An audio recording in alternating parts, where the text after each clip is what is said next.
Hi, നമസ്കാരം. Stress, പിരിമുറുക്കം, ഇങ്ങനത്തെ കാര്യങ്ങളൊക്കെ എല്ലാവരും അനുഭവിക്കുന്നതാണ് അല്ലേ.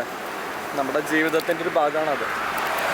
ഒരിക്കലും നമുക്ക് ഒഴിവാക്കാൻ പറ്റുമെന്ന് തോന്നുന്നില്ല. ഒഴിവാക്കാൻ പറ്റാത്തൊരു കാര്യമാണ്. കാരണം അതും ജീവിതത്തിൽ വലിയ പ്രധാനമുള്ളൊരു കാര്യമാണ് അത്. അപ്പോൾ സ്ട്രെസ്സിനെ പറ്റി എല്ലാവർക്കും അറിയാം. ഈ സ്ട്രെസ്സ് മാനേജ് ചെയ്യുന്നതിൽ നിങ്ങളെത്ര നല്ലതാണ്? നിങ്ങൾക്ക് മാനേജ് ചെയ്യാൻ പറ്റാറുണ്ടോ? അതോ നിങ്ങളെ ബുദ്ധിമുട്ടിക്കാറുണ്ടോ? എങ്ങനെയാണ് നിങ്ങളുടെ ഒരു വ്യൂ പോയിൻ്റ്? ഞാൻ doctor Dharmaraj. Welcome to my channel ഡീസ് ലിമിറ്റ്. സ്ട്രെസ്സിനെ പറ്റിയൊക്കെ എല്ലാവർക്കും അറിയാം. നമ്മൾ അനുഭവിച്ചുകൊണ്ടിരിക്കുന്ന കാര്യമാണ്. ഈ പഠിപ്പിക്കേണ്ട കാര്യമൊന്നുമില്ല. അപ്പോൾ സ്ട്രെസ് മാനേജ്മെൻറ്റാണ് എപ്പോഴും നമ്മളെ ബുദ്ധിമുട്ടിക്കുന്ന ഒരു കാര്യം. സ്ട്രെസ് തന്നെ എങ്ങനെയാണ്, എന്താണെന്നുള്ളത് തന്നെ നമുക്ക് പലപ്പോഴും അറിയില്ല. അത് മാനേജ് ചെയ്യുന്ന കാര്യം പലപ്പോഴും നമുക്ക് വേറെ വല്ല കാര്യങ്ങളിലേക്കൊക്കെ പോയിട്ടാണ് മാറി നിൽക്കുക, അല്ലെങ്കിൽ എന്തെങ്കിലും കാര്യങ്ങൾ നമ്മൾ ഉപയോഗിക്കുക, റിലാക്സ് ആവാനുള്ളത്, അങ്ങനെയൊക്കെ ആയിട്ടാണ് സ്ട്രെസ് നമ്മൾ മാനേജ് ചെയ്യാൻ ചെയ്തുകൊണ്ടിരിക്കുന്നത്.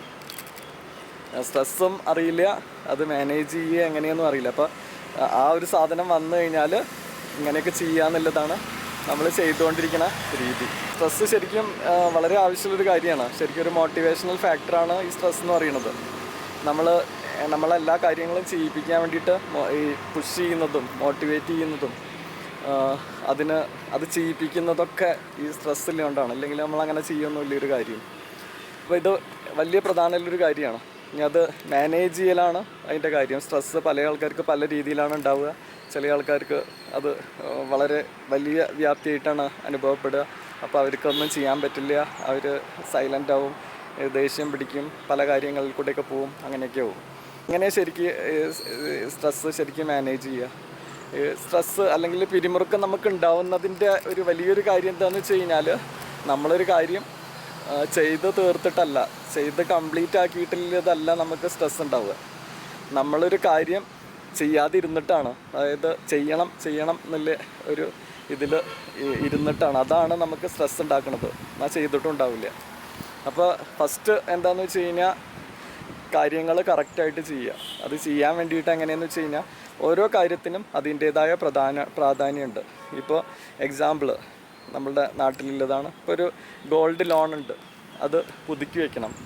ഇപ്പോൾ ഈ മാസം അത് 30-ാം തീയതിയാണ് പുതുക്കി വയ്ക്കേണ്ടതെന്ന് നമ്മൾ അറിയുകയാണെങ്കിൽ അതിന് തയ്യാറെടുപ്പ് നേരത്തെ തന്നെ ചെയ്യുക. അല്ലാതെ ആ ദിവസം തന്നെ ആ 30-ാം തീയതി നമ്മൾ അതിനു വേണ്ടി ശ്രമിച്ചു കഴിഞ്ഞാൽ അത് നമുക്കൊരു സ്ട്രെസ് ഫാക്ടറാണ്. ഇപ്പോൾ ഒരു സ്ഥലത്തേക്ക് നമുക്ക് പോകാനുണ്ട്, ഒരു 10 മണിക്ക് അവിടെ എത്തണം. അപ്പോൾ അതിനനുസരിച്ച് നേരത്തെ തന്നെ ഇറങ്ങി അവിടെ എത്താൻ നോക്കുക.